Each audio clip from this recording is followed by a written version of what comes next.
জয়গুরু। এখন ইষ্ট পোষণ করার জন্য আহ্বান জানাই শ্রদ্ধেয় শঙ্কর বসাকদারকে। দাদা জয়গুরু। জয় গুরু মা, জয় গুরু। 9টা পর্যন্ত বলুন দাদা।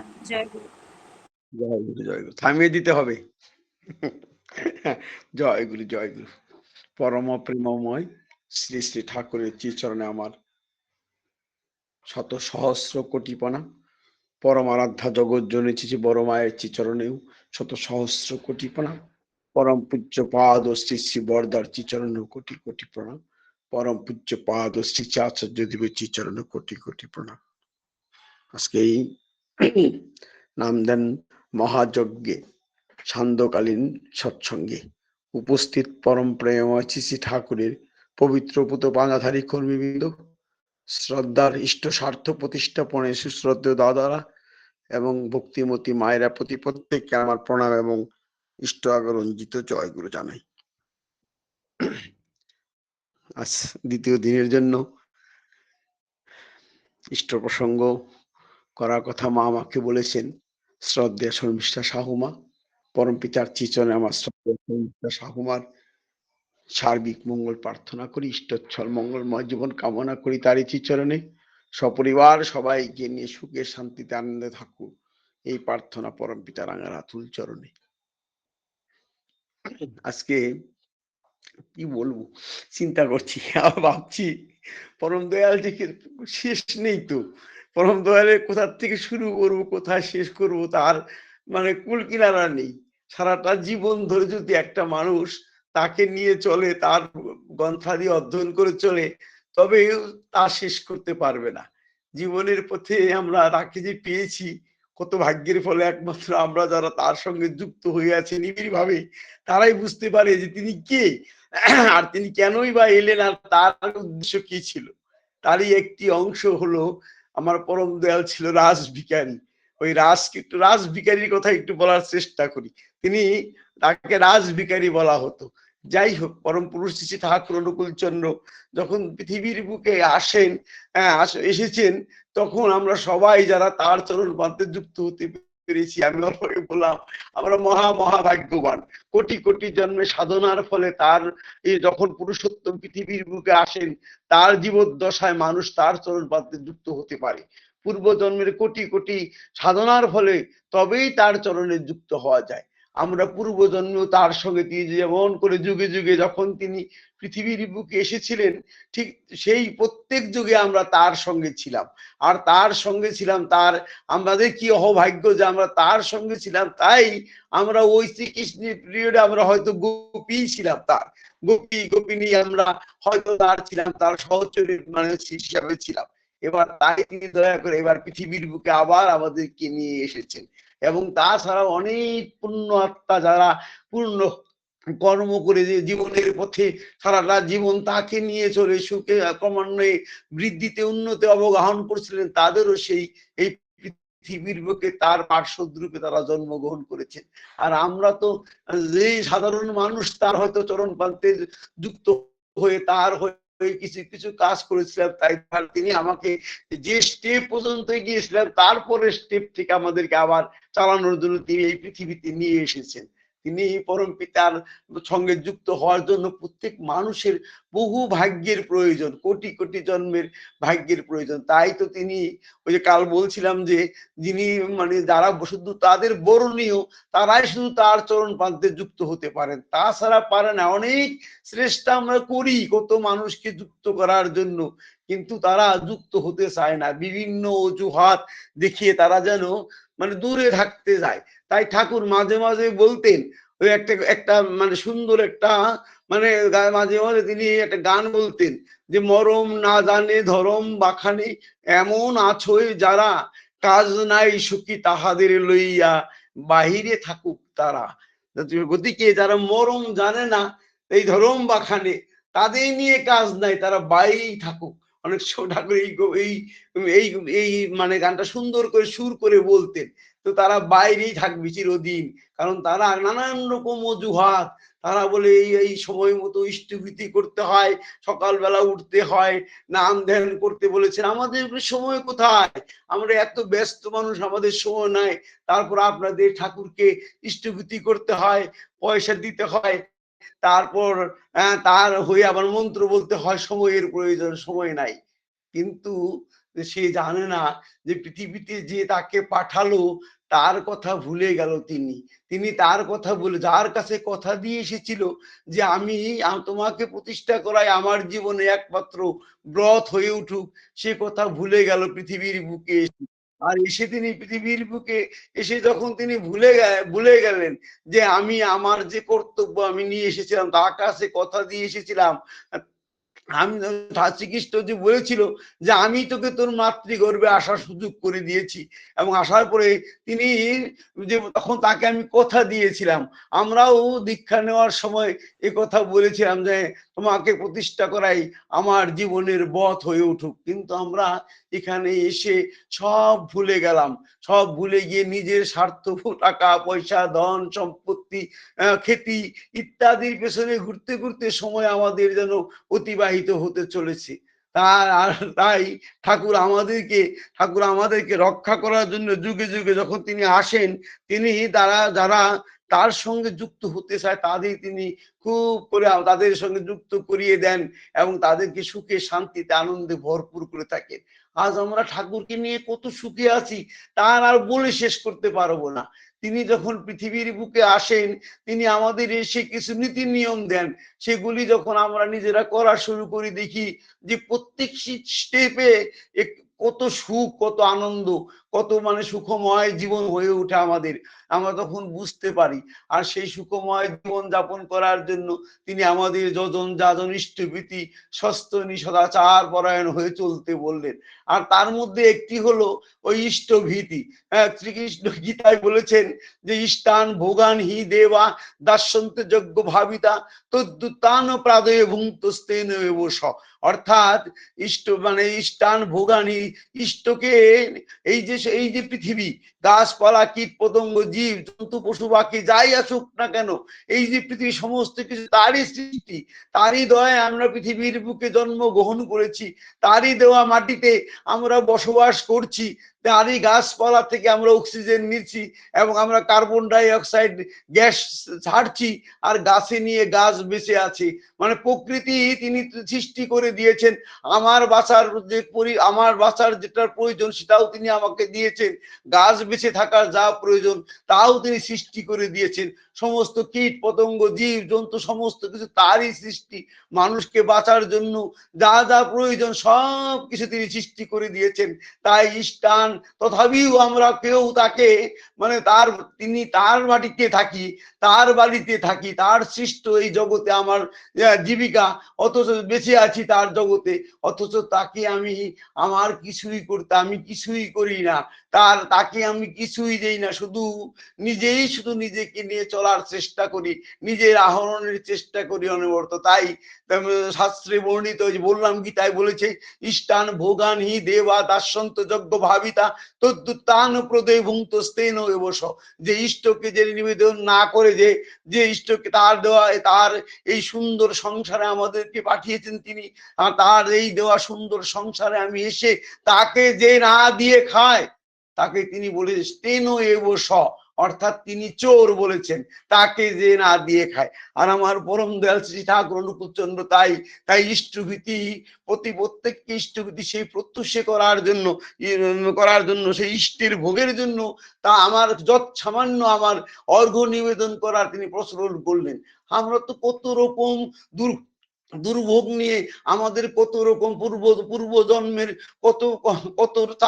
কত রকম প্রকারের যে আমাদের কর্মফল রয়েছে, সেই কর্মফলকে তিনি ইষ্টভীতির মাধ্যমে তিনি সব আমাদেরকে দূর করে দেন, সব কেটে কুটে আমাদেরকে ঝেড়ে তুলে দাঁড়া করিয়ে দেন।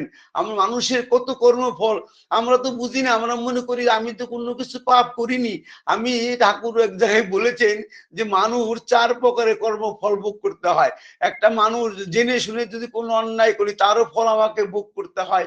যদি আমি না জেনে কোনো অন্যায় করে থাকি, হ্যাঁ অন্যায় করে না জানি না অথচ আমার দ্বারা অন্যায় হয়ে গেছে, আমার কর্মের দ্বারা অন্যায় হয়ে গেছে, তার ফলও আমাকে ভোগ করতে হয়। আমি যদি কারো দ্বারা পরিচিত হয়ে কোনো কাজ করে থাকি সেটার ফলও আমাকে, সেই কর্মফলও আমাকে ভোগ করতে হয়। এবং আমি যদি কারো অপরচনায় হেঁটে যেতেও যদি কোনো অন্যায় করে থাকি তার ফল আমাকে ভোগ করতে হয়। আর সেই কর্মফলকে কাটিয়ে দেওয়ার একটাই পথ, সেই ইষ্টভীতি। পরম দয়াল শ্রী ঠাকুর অনুকূল চন্দ্রকে তাই তার চরণে আজিয়ে প্রভাতে কর্মারম্ভে তোমার ভোগের লাগিয়ে আমরা বলি যে আমরা ইষ্টভীতি অর্ঘ্য দিতেছি। আর ইষ্টভীতি যত সামান্য আমরা ইষ্টভীতি দিতেই কুণ্ঠাবোধ করি এই পৃথিবীর বুকে এসে আমরা মনে করি ঠাকুর অনুকূল চন্দ্রকে টাকা পয়সা দিতে হয় কেন, ধর্ম করব তার চরণ আশ্রিত হব, আবার টাকা পয়সা দিতে হয় কেন? এই বিশ্ব চরাচরের মালিক তিনি, আমার যা কিছু আছে সব তার। ঠাকুর একদিন শান্তির মাকে বলেছিলেন, শান্তির মা মানে সরোজিনী ঘোষ মার, তার পরবর্তীকালে শান্তির মা বলেছিলেন, শান্তির মাকে বলেছিলেন যে তুই শান্তির মা, তুই আমি বলেছি কলকাতায় গিয়ে আর কি, তিনি 30টি টাকা উঠাবার জন্য তিনি বলছিলেন, মানে রাস্তায় মানে দাঁড়িয়ে 30টি টাকা মানে ভিক্ষা করার কথা বলেছিলেন। তখন শান্তির মা বললো আমি কাউকে চিনি না, আমি জানি না কেমন করে আমি ভিক্ষা করব, আমি পারবো না। সোজা না করে যখন দিল ঠাকুর তখন আগে লাল হয়ে গেল, সেই দোতলার উপর তাকে টেনে নিয়ে গিয়ে তার সঙ্গে উদ্ধত কণ্ঠে ঠাকুর বলতে লাগলো তুই কি বলিস, কি বললি তুই, তুই পারবি না, তুই তোকে আমি জন্ম, তুই আমার জন্য আজ দাঁড়িয়ে আছিস, তুই সেই সেই বাংলাদেশের ওখান থেকে যখন আমি তোকে নিয়ে এলাম তোর কি অবস্থা, তোর কোনো কিছুই এসেছিস সব আমার আমার দয়ায়, আমি তোকে সব কিছুর ব্যবস্থা করে দিয়েছি, আজ তুই বলছিস তো লজ্জা করে তোর। তখন ঠাকুরের এই উদ্ধত রূপ লাল হয়ে গেছেন, ওই ওয়ালে তিনি হাত মানে চাপড় মেরে মেরে বলছিলেন। শান্তি মা ভয় পেয়ে গেল, একদম কেঁদে ফেলো, দুই চোখ বয়ে জল বয়ে যাচ্ছে, বলছে ঠাকুর আমার ভুল হয়ে গেছে, আমি আর কোনোদিন এমন কথা বলবো না। ঠাকুরের সেরকম রূপ কোনোদিনই শান্তির মা দেখেনি, আমরাও কোনোদিন শুনিনি ঠাকুরের যেমন এমন মানে এমন ঠাকুর। ওই সেদিন শান্তির মার উপর রাগ করে উঠেছিলেন, তখন শান্তির মা বললেন ঠাকুর আমার বহুত ভুল হয়ে গেছে, আর আমি কোনোদিন করব না, আপনি যা বলবেন আমি তাই করব।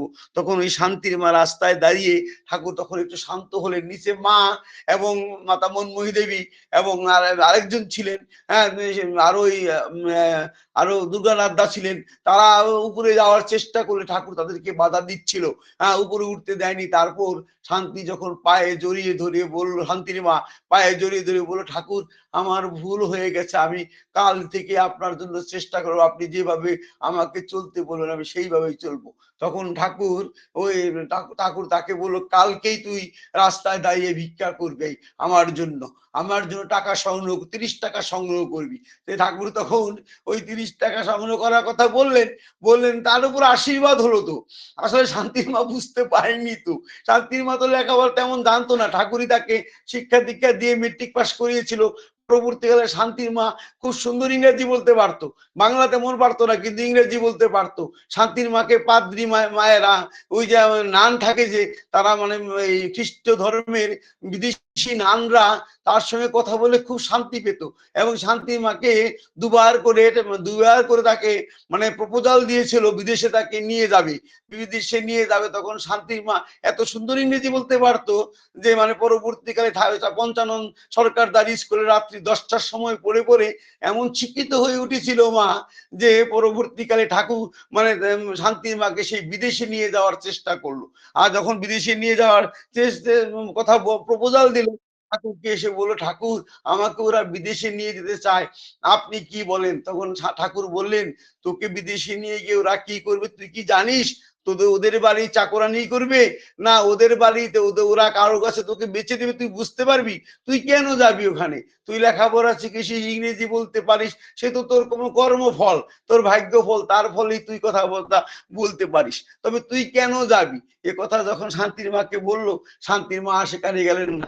যাই হোক, ওই যে তারপর সে ইংরেজি রাস্তায় দাঁড়িয়ে যখন ভিক্ষা করছিলেন, ভিক্ষা করতে করতে তিনি কি করলেন, ওই ভিক্ষা করতে করতে তার 200 টাকা উঠে গেল। যখন ঠাকুরের চরণে সেই 200 টাকা নিয়ে শান্তির মা দিলেন, ঠাকুর টাকাগুলি নিয়ে একবার বুকে, একবার মাথায় ঠাকাচ্ছিল, একবার বুকে ঠাকাচ্ছিল, আর শান্তির মা ঝরঝর করে কাঁদছিল যে আমি ঠাকুরের যদি এইটুকু করে না দিতাম তাহলে আজকে আমার, তাহলে হয়তো আমি ঠাকুর, এই যে ঠাকুর যে ভক্তি ভরে আমার অর্ঘ্য, আমি ভিক্ষা করে অর্ঘ্য আনলাম, সেই অর্ঘ্য ভিক্ষা করে এনে আমি ঠাকুরের চরণে নিবেদন করলাম, আর ঠাকুর যে যত্ন সহকারে, যে শ্রদ্ধা সহকারে ঠাকুর বুকে নিচ্ছে একবার, মাথায় নিচ্ছে একবার, আমার জীবন ধন্য হয়ে গেল এবার জন্ম। তাই ঠাকুর এক জায়গায় বলেছেন, ভিক্ষা করে ইষ্টভীতি করলে আর্য ছেলে, অজু তীর্থ পর্যটনের ফল তাহাতে মিলে। ঠাকুর এখন, তাই ঠাকুরকে রাজ ভিখারি বলা হয়েছে। আমরা বলি আর কি, আমরা বলি, ঠাকুর বলেছেন যে প্রতিদিন প্রাতে যখন ব্রাহ্ম মুহূর্তে আমরা নাম ধ্যান করে ইষ্টার্ঘ্য নিবেদন করি পরম পিতার শ্রীচরণে, তখন ঠাকুর বলেছেন আমি প্রত্যেক বহুধা বিভক্ত হয়ে, আমি নিজেকে বহুধা বিভক্ত হয়ে প্রতিটি মানুষের দ্বারে দ্বারে গিয়ে সেই ব্রাহ্ম মুহূর্তে দাঁড়িয়ে থাকি, হাত পেতে, রাজ ভিখারি হিসাবে হাত পেতে দাঁড়িয়ে থাকি। আমাকে যে দেয় আমি তাদেরটা গ্রহণ করি, আমাকে যে না দেয় আমি সেখান থেকে খালি হাতে চলে আসি। তাই ঠাকুরকে বলেছেন তিনি ভিখারি, কিন্তু সেই ভিখারি নয় পথে ঘাটে রাস্তায় ঘাটে যে ভিক্ষা করে ফেরেন সেই ভিখারি নয়, রাস্তাঘাটে তারা ভিক্ষা করেন সেই ভিখারি নয়, রেলে গাড়িতে ভিক্ষা করেন সেই ভিখারি নয়, যে ভিক্ষা আরো ভিক্ষা মানুষের দ্বারে গান বাজনা করে যে ভিক্ষা করেন সেই ভিখারি নয়। পরম দয়াল, আমার পরম দয়াল হচ্ছেন রাজ ভিখারি। আর এই ভিখারি, ভিক্ষুক শব্দের একটা অর্থ আছে। ভিক্ষুক শব্দের অর্থ হলো ভজন, মানে ভিক্ষুক শব্দের অর্থ, ভিক্ষু শব্দটা এসেছে ভজন শব্দ থেকে। আর ভজন শব্দের মানে তিনি বলেছেন যে এই যে ভজন শব্দ, ঠাকুর বলছেন ভজন শব্দের মধ্যে আছে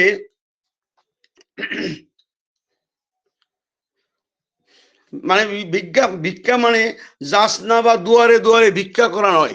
হ্যাঁ, ভিক্ষা শব্দের ইংরেজি শব্দ হচ্ছে বেগিং, এটাও নয়, বেগিংও নয়। ঠাকুর বলেছেন ঠাকুর বলেছেন, তিনি বলেছেন ভিক্ষা মানে সেবার অনুগের ভিতর দিয়ে অনুশীলন করা, আর এই অনুশীলনের ভিতর দিয়ে প্রাপ্তিকে উপভোগ করা অনুকম্পী অনুবেদনায়। অর্থাৎ তাই তিনি প্রাপ্তি লোভী হওয়া ভালো না, নিজ প্রয়োজনে মানুষের কাছ থেকে যত কম নেওয়া যায় ততই ভালো। ভিক্ষা কথার পেছনে আছে ভজন, অর্থাৎ ভক্তি, অনুরাগ, সেবা, দান, প্রাপ্তি। ভিক্ষা কথার পেছনে আছে ভজন শব্দ, আর এই তার মধ্যে আছে ভক্তি, অনুরাগ, সেবা, দান, প্রাপ্তি। ভিক্ষা চারটিখানি কথা নয়, ভিক্ষা করতে গেলে অনেক জ্ঞানের প্রয়োজন। ঠাকুর এক জায়গায় বলেছে, আলোচনা প্রসঙ্গে তিনি একদিন বলছিলেন যে ভিক্ষা করতে গেলে চাকরি করার চেয়েও বেশি বুদ্ধির প্রয়োজন। কারণ মানুষকে ভিক্ষা করাতে, মানুষের কাছ থেকে গ্রহণ করা, মানুষকে সেই ভিক্ষা দেওয়ার প্রবৃত্তিতে মানে আনত করতে হলে তাকে অনেক বুদ্ধি করে তার কাছে কথা বলতে হয়, তাকে নিয়ে যুক্ত করাতে হয় তার সঙ্গে, এবং অনেক কথা বলে তাকে তার মনের যত সমস্যা আছে সমস্ত কথাগুলিকে সমাধান করে দিয়ে তারপর তার কাছ থেকে ভিক্ষা নেওয়া হয়। তাই ভিক্ষা যুগে যুগেই আমাদের ভারতবর্ষে ছিল। আদিম সেই প্রাচীন যুগে যখন আমাদের পূর্বপুরুষরা যখন সেই ঋষিমুনিদের টোলে পড়াশোনা করত, সেখানে এসে তার ছাত্রদের, আমাদের গুরুজনরা যারা টোলে পড়াশোনা করতো, সেই টোলের গুরুজনরা কি করতো, প্রতিদিন তাদের কর্ম ভাগ করে দেওয়া হতো। কেউ কৃষি কাজ করবে, কেউ গো পালন করবে, কেউ খড়ি ফাটাবে, কেউ রান্নার জন্য চাল সংগ্রহ করার জন্য ভিক্ষা করবে, দূরে দূরে যায় ভিক্ষা করবে। এরকম না, বিভিন্ন কাজ বিভিন্ন ভাবে তাদেরকে ভাগ করে দেওয়া হতো। আর তারা কি করতো, তারা, ঠাকুর বলছে নাকি এগুলি কথা, ঠাকুরের একখানা মানে বই আছে, কি যেন বলেছিলাম সেই বইখানা, ঠিক আছে, যাই হোক একটা বইতে ঠাকুর বলেছেন আর কি, সেই কথা, সব কথা সেখানে বলা আছে।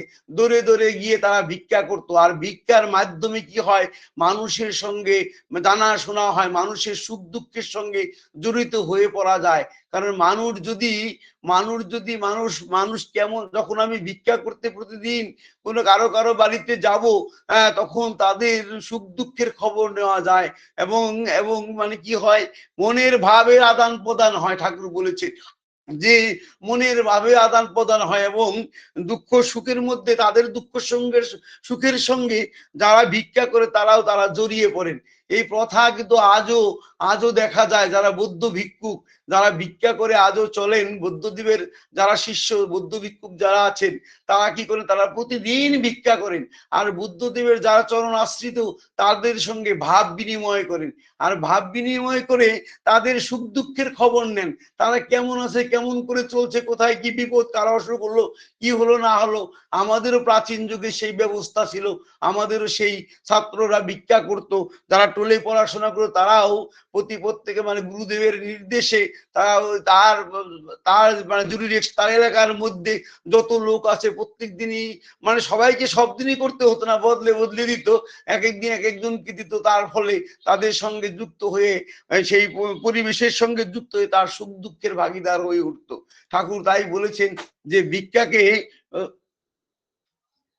সাধারণ কিছু মনে করো না, ভিক্ষাকে এত সাধারণ মনে করো না। ভিক্ষা করাটা একটা বহুত কঠিন কাজ, চাকরিজীবীর চেয়ে অনেক কঠিন কাজ। তাই ঠাকুর বলেছেন যে ওই আমাদের যুগে আবার ব্রহ্মচারী যারা ছিল তারাও ভিক্ষা করে চলতো আগে। এখনো ব্রহ্মচারী কোনো মঠের ব্রহ্মচারীরা এখনো ভিক্ষা করে চলেন। আমাদের জোরহাটের একটা, আসামের জোরহাটের একটা আপনার একটা অনুষ্ঠান আছে, সেখানে ব্রহ্মচারীরা ভিক্ষা করে ঘুরেন, বাড়ি বাড়ি এসে ভিক্ষা করেন, অর্থ সংগ্রহ করেন। অবশ্য মানে চাল নেন না, এখন অর্থ সংগ্রহ করেন। সেইভাবে ভিক্ষা করে নিয়ে আদান প্রদান করেন, মানুষের সুখ দুঃখের সঙ্গে জড়িত হয়ে পড়ে। এই হলো পরম দয়াল শ্রী ঠাকুর অনুকূলচন্দ্র। সেই ভিক্ষার বছর সেই রাজ ভিখারী রূপে তিনি প্রতিদিন দাঁড়ে এসে আমাদের সেই অর্ঘ্য গ্রহণ করতেন। সেই ইষ্টভৃতি অর্ঘ্য আমরা তার চরণে নিবেদন করি। আর যখন তার চরণে নিবেদন করি, তা গ্রহণ করে আমাদের সমস্ত যে আমাদের কর্মফল, দুঃখ রাজি সমস্ত কিছু তিনি টেনে নিয়ে যান। তিনি আমাদেরকে পরিশুদ্ধ করে তোলেন। জগতের বুকে যখন তিনি আসেন, তিনি আমাদেরকে, তার একমাত্র উদ্দেশ্যই হয় আমাদেরকে চালিয়ে দেওয়া, আমাদেরকে বাঁচিয়ে দেওয়া। আমরা কেমন করে সুখে শান্তিতে আনন্দে থাকবো, এই চাইছেন, এই চাইতে তিনি সবসময় পরম পিতা সবসময় চাইতেন তার সন্তানরা, পৃথিবীর প্রত্যেকটি মানুষ যেন সুখে শান্তিতে থাকে।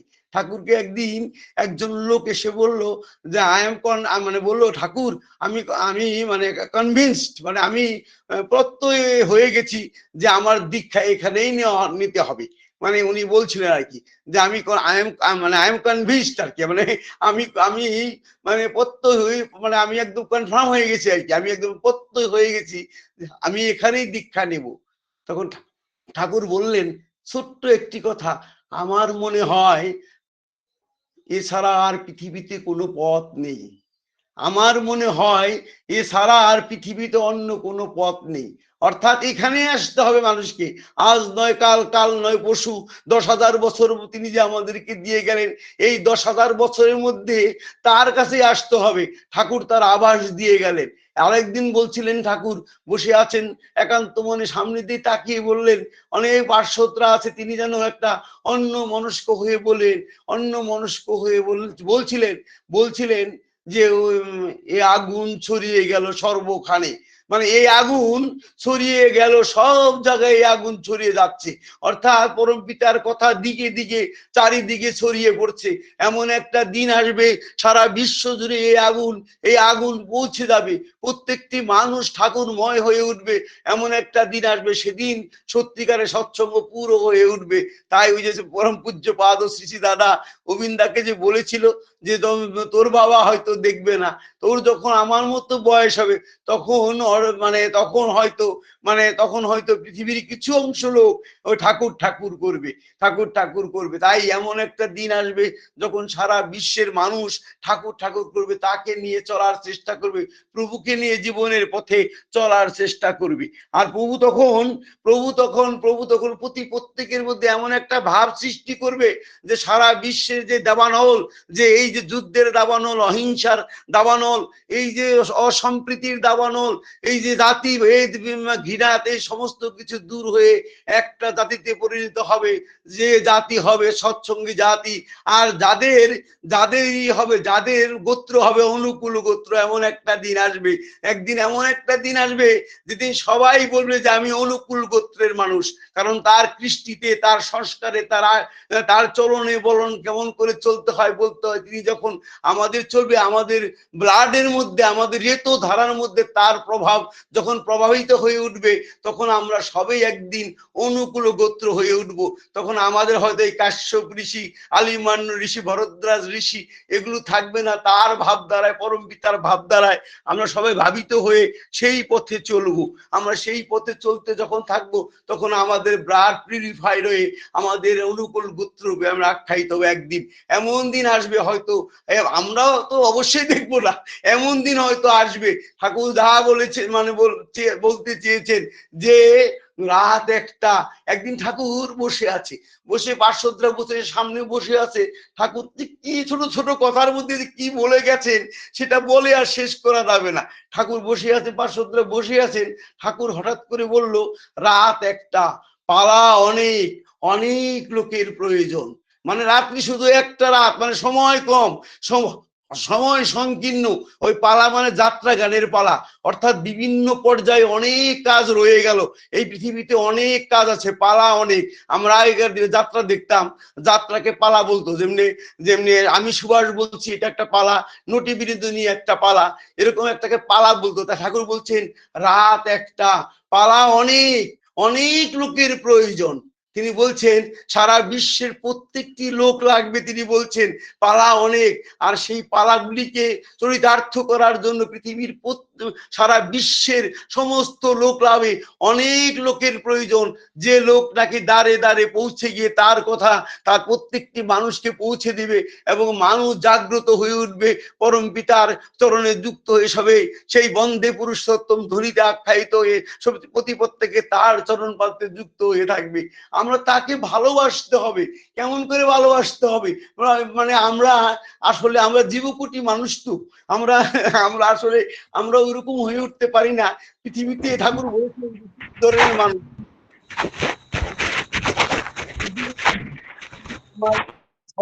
জয়গুরু, দুই ধরনের মানুষ আছে। ঠাকুর বলেছেন যে একটা হলো জীবকোটি মানুষ আর ঈশ্বর কোটি মানুষ। তো জীবকোটি মানুষ, জীবকোটি মানুষের চরিত্রে কি কি থাকে বলছেন? ম্যান অফ, জীবকোটি মানুষ হলো man of complex, man of passion, man of desire, গ্রন্থির মানুষ, প্রবৃত্তির মানুষ, কামনা বাসনার মানুষ যারা, তারাই জীবকোটি মানুষ। হ্যাঁ, ঈশ্বর কোটি মানুষ কারা? ঈশ্বর কোটি মানুষ হলো man of principal, man of ideal, man of beloved. মানে কি সুন্দর কথা তিনি বলেছেন যে তিনি ঈশ্বর কোটি মানুষ কারা বলছেন? নীতির মানুষ, আদর্শের মানুষ, তিনি প্রিয় পরমের মানুষ যারা, তারা ঈশ্বর কোটি মানুষ। তখন ঈশ্বর কোটি মানুষ সংস্কার নিয়েই জন্মগ্রহণ করেন। বাল্যকাল থেকেই তাদের রকমই আলাদা। তাদের জনমী শ্রেয় প্রীতির খাতিরে এবং প্রবৃত্তির খাতিরে তারা তা থেকে বঞ্চিত হয় না। তখন কেষ্টদা ঠাকুরকে জিজ্ঞাসা করলো, ঠাকুর ওই জীবকোটি মানুষ কি এক জন্মে ঈশ্বর কোটি মানুষে রূপান্তরিত হতে পারে না? কি একটা কঠিন প্রশ্ন করে ঠাকুরকে বলল, আমরা তো জীবকোটি মানুষ। আমাদের জন্য কেষ্টদা প্রশ্ন করলো যে ঠাকুর ওই জীবকোটি মানুষ কি এক জন্মে ঈশ্বর কোটি মানুষে পর্যায়ে বসতে পারে না? যে তখন ঠাকুর বলল, হ্যাঁ পারে, যদি জীবকোটি মানুষ ইষ্টানুগ হয়ে চলে, ইষ্ট স্বার্থ প্রতিষ্ঠা সম্পন্ন হয়ে চলে, এবং নিষ্ঠা আনুগত্য প্রীতি সম্বেগ নিয়ে চলে, যে এবং এবং এবং সে যদি খুব তপস্যা করে, তবে নিশ্চয়ই সে ঈশ্বর কোটিতে, ওই ঈশ্বর কোটিতে কোটির পর্যায়ে পৌঁছাতে পারে। কিন্তু তাকে অনেক করতে হবে। আর যারা জীবকোটি মানুষ, যেমন আমাদের ঈশ্বর কোটি মানুষ, আমরা তো চোখের সামনেই শুনতেই পাই, ঠাকুরের পার্শ্বদ যারা ছিলেন তারা আসলে ঈশ্বর কোটি মানুষ। এই যে কৃষ্ণ প্রসন্ন ভট্টাচার্য দা পঞ্চানন সরকার দা, এই যে রেবতী মোহন বিশ্বাস দা, সুশীল বসু দা, এই যে কালী ষষ্ঠী মা।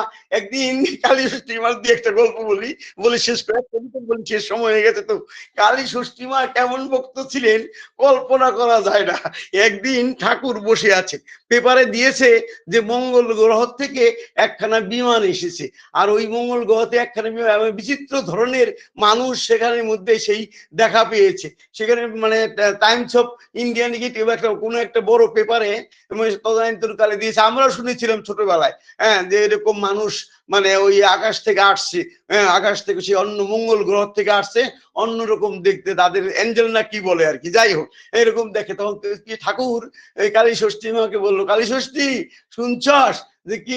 আগে ঠাকুর বলছে এই যে ওই মঙ্গল গ্রহ থেকে নাকি বিমান নিয়ে এরকম নতুন ধরনের লোক এসেছে, হ্যাঁ, তোর আর কোনো চিন্তা নাই, তোর তো চালের ব্যবসা, মানে উনি মেলিং ব্যবসা করতো, মানে ধান তিনি চাল বানাতেন, তোর আর চিন্তা নেই, এবার সব চাল চালানো হবে, হ্যাঁ, ওই মানে মঙ্গল গ্রহে। তো আর কিন্তু খুব সাবধানে থাকিস, তোর চাল নিতে গিয়ে যেন আবার তোকে নিয়ে না যায়।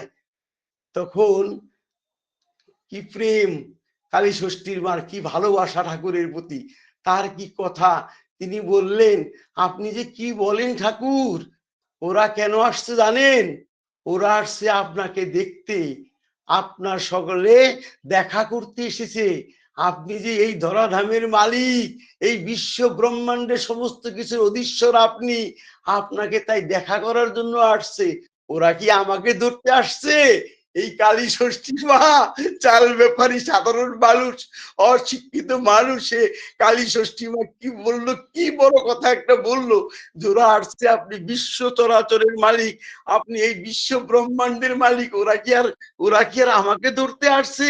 ওরা সকলে আপনাকে দেখতে আসছে। এ কথা যখন বললেন, ঠাকুর কালী ষষ্ঠী মার মুখের দিকে তাকিয়ে বললো, কালী ষষ্ঠী তোর বোধের মাঝে মাঝে প্রবরতা বেড়ে যায়, কোনো সময় তো কালী ষষ্ঠী মা রাগও করতো, আবার কোন সময় কালী ষষ্ঠী মা প্রবলতায় বেড়ে যেত। একদিন আর একটা ছোট্ট গল্প বলি। একদিন কালী ষষ্ঠী মার মানে ছোট ছেলের অসুখ, অন্যান্য সুরে আর কিছু অসুখ, তো অসুখ যখন, তখন আগেকার দিন ডাক্তার, আপনারা তো জানেনই, আগেকার দিন আমরা যখন ছোটবেলায় ছিলাম, আমাদের সর্দি কার জ্বর ঠর যদি হতো, ডাক্তারবাবু বলতো বোতল নিয়ে আসবি, তো বোতল নিয়ে যেতাম। ওই বোতলের মধ্যে কি করতো, মিক্সার বানিয়ে ওই কাগজ লাগিয়ে দাগ কেটে দিত, এই এক দাগ খাবি আজকে, কালকে আজকে দিনের মধ্যে 2 দাগ খাবি, কালকে 2 দাগ খাবি, পরশুদিন 2 দাগ খাবি, দাগ লাগিয়ে দিত।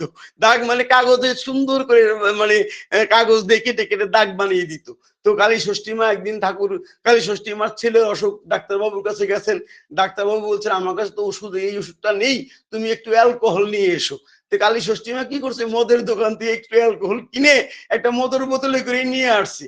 তো মানে আসছে, তো ঠাকুরের সামন দিয়ে যাচ্ছে, ঠাকুর কালী ষষ্ঠী মাকে দেখে বলে, কালী ষষ্ঠী হেলে দিলে কোলে যাস, তাই কইছে, হেলে দিলে কোলে যাস, তাই বলছে আর কি, মানে ওই যে মদের বোতল হাতে দেখছে না, মনে হয় যে তুই মানে খাইয়া দেয় টনটনা হয়ে হেলে দিলে চলছিস। কালী ষষ্ঠী মা চুপ করে দাঁড়িয়ে গেলেন, দাঁড়িয়ে বললেন, ঠাকুর আপনি আমায় আশীর্বাদ করুন, আমি যেন আপনার চরণ পান্তে সেই মদের নেশার মতো লেগে থাকতে পারি। মদ খেয়ে মানুষ যেমন নেশাসক্ত হয়ে একটা কিছু নিয়ে লেগে থাকতে পারে, আপনি আমায় আশীর্বাদ করুন, আমি যেন সেই নেশা, সেই মদাসক্তের মতো আপনাকে জড়িয়ে ধরে, আপনার চরণ জড়িয়ে ধরে আপনাকে আমি আমার সার্থক করে নিয়ে চলতে পারি। জয় গুরু। সবাইকে, আমার সময় হয়ে গেছে, পার হয়ে গেছে 5 মিনিট 6 মিনিট। সবাইকে আমার মানে আজকের শুভ দিনে, এই লক্ষ্মী পূজার দিনে সবাইকে আমার মানে প্রত্যেককে আমার আনন্দিত জয়গুরু জানাই, এবং প্রত্যেকে আপনারা খুব ভালো থাকুন, সুখে শান্তিতে আনন্দে ভরপুর হয়ে থাকুন। পরম পিতার আশিস আপনাদের সবার উপর বর্ষিত হোক। তিনি ময় হয়ে চলুন, তাকে ভালোবেসে জীবনটাকে সার্থক করুন। দেখবেন কি সুখ, কি আনন্দ। আমার পরমপিতা আমার কাছে আছেন। এখন ১ মিনিট একটা কথা বলি।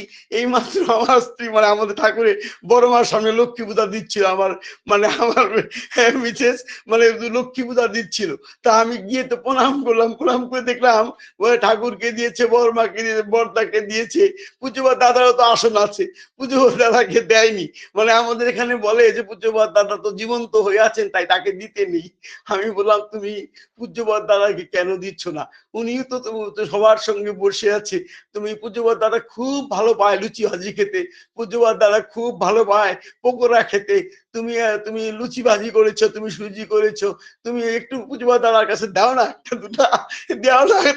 খাক আর না খাক, মনের একটা আকুতি আর কি। আমার পূজ্যবাদ দাদা আছেন, তার চরণ পাতে একটু নিবেদন করি। আমি যখন আমার স্ত্রীকে বললাম, আমার স্ত্রী ২ চোখ ঝরঝর করে কেঁদে ফেললো।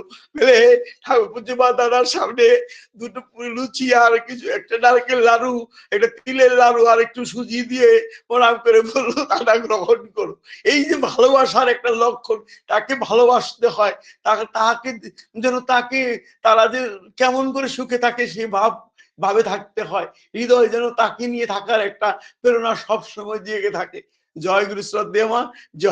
জয় গুরু। আপনারা সবাই ভালো থাকুন। জয় গুরু। আর আগামী দিনে কবে করতে হবে বলবেন। জয় গুরু। আগে যাক বাবা, আমার শ্রদ্ধেয় দাদা খুব সুন্দর করে আলোচনা করলেন। আমার কোটি কোটি জন্মের সাধনার ফলে তার চরণে আশ্রয় পেয়েছি, তার দয়ায় আমরা জন্মগ্রহণ করেছি। আমাদের বাঁচা বাড়ার জন্য তিনি সব সৃষ্টি করে রেখেছেন। তাকে না দিয়ে খেলে চর্য বিক্রি করা হয়, কর্মফল আমাদের ভোগ করতে হয়। ইষ্টপতি সম্বন্ধে খুব সুন্দর আলোচনা করলেন। তিনি হচ্ছেন রাজ ভিখারি। শ্রী ঠাকুর চাইতেন যে সমস্ত মানুষ যেন সুখে শান্তিতে বাস করতে পারে। জীবকোটি মানুষ আর ঈশ্বর কোটি মানুষের সম্বন্ধে খুব সুন্দর আলোচনা করলেন যে জীবকোটি মানুষ যে কামনা বাসনার মানুষ, আর ঈশ্বর কোটি মানুষ নীতি আদর্শ এবং ঈশ্বরের মানুষ। আমরা যদি তার চলনে ঠিক মতো চলতে পারি এবং তাহলে আমাদের তার ইষ্টানুগ চলনে যদি চলতে পারি, তাহলে জীবকোটি মানুষ ও ঈশ্বর কোটি মানুষ হতে পারে। আলোচনা করলেন এবং শেষকালে যে বললেন যে মঙ্গল গ্রহ থেকে এলিয়ানরাও নেমে এসেছিলেন তাকে দেখার জন্য। খুব সুন্দর আলোচনা করলেন, আমরা সমৃদ্ধ হলাম। পরমপিতা রাঙা আতুল চরণে আপনার সার্বিক মঙ্গল প্রার্থনা করি দাদা। খুব ভালো থাকুন, সুস্থ থাকুন, আনন্দে থাকুন। পরমপিতাকে নিয়ে এই কাতর প্রার্থনা দয়ালে রাঙা আতুল চরণে। আর আপনাকে আমি বলে দেবো কবে করতে হবে। কালকে একজন দাদা মত করেছেন দাদা। জয় গুরু।